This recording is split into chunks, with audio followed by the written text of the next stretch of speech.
Takže teraz vám ukážeme, ako sa celý terasový systém Delfino po šírke bazéna zasúva a vlastne vzniká efekt skrytého bazéna, ktorý v prípade, keď nepotrebujeme, tak nám nezavadzia, lebo máme terasu. A terasa je určite vhodnejšie prekrytie ako paradajkáreň, ktorú proste inak ako paradajkáreň nevyužite. To znamená, že je tam proti gustu žiaden dišputát, niekto preferuje klasické prekrytie, niekto chce ten bazén mať tak, aby mu na menšom pozemku, ako je napríklad tento, nezavadzal a neuberal mu z tej možnosti použiť ten celý pozemok aj v prípade, že sa nekúpeme. Hej. Takže tuto budeme ešte robiť výrivku, tu sme robili prípravy na výrivku. Takže takto vyzerajú naše projekty a takto vyzerá, keď sa spustí náš protiprúd.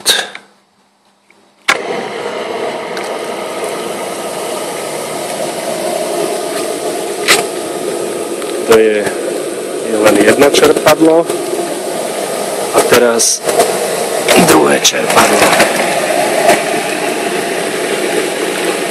Takže vytvárame v bazéne riečište, žiadnu vlnu a efekty špliechania do tváre pri plávaní.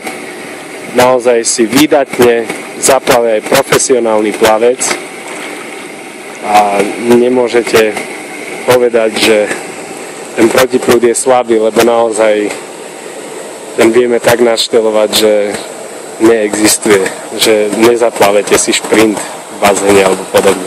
To je úplne bezpečná vec, ktorú môžem garantovať.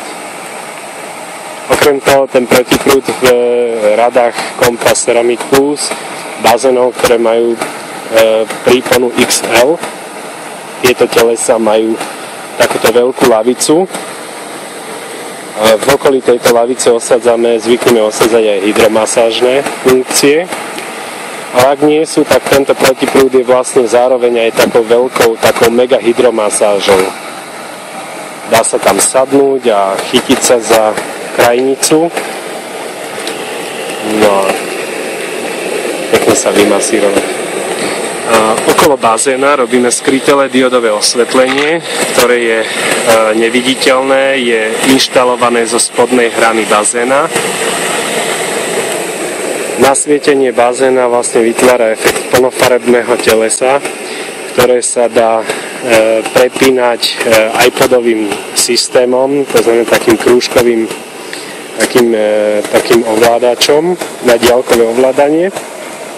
Vyberáte si farebné škály z plnej farebnej stupnice. Môže sa predvoliť aj sekvenčné osvetľovanie, to znamená, že sa prechádzajú rôzne farebné sekvencie alebo statické svetlo s všetkými možnými a nepredstaviteľnými farebnými rozhraniami.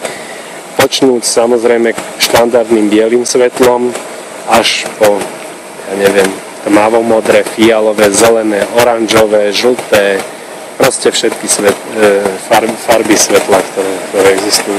Úžasné na tom je, že nerežeme vlastne svetla do telesa, neubližujeme telesu s tým, čím nemusíme. Využívame jeho 100% vlastnosť tej 100% statiky, ktorú to teleso ponúka. Jeho vlastne kompaktnosť nenarúšame tým, čím naozaj nemusíme. To znamená, prísky, hydromasáže, to je všetko v poriadku, ale keď nemusím vyrezať obrovské diery na aplikovanie trapných socialistických reflektorov, tak to je to, čo vlastne robíme. A to, čo považujem za alfa omegu všetkých našich projektov. To znamená, naša pridaná hodnota je vytvoriť dielo, ktoré je súčasťou tejto doby rokov 2012 až 2150 a nie robiť dielo, ktoré je súčasťou doby roku 1971 až roku 1948, lebo súčasné technológie a materiály nám ponúkajú oveľa kvalitnejšie zázemie a oveľa efektívnejšie použitie všetkých technológií, ako to bolo pred 40 rokmi. Takže u nás naozaj, aj keď vo veľkoobchode napríklad fóliové telesa máme, predávame fólie, nezaoberáme sa tým a neinštalujeme, lebo ja mám osobne takú filozofiu, že retro je dobrá vec, ale ja robím biznis taký, ktorý robí šťastnými našich zákazníkov.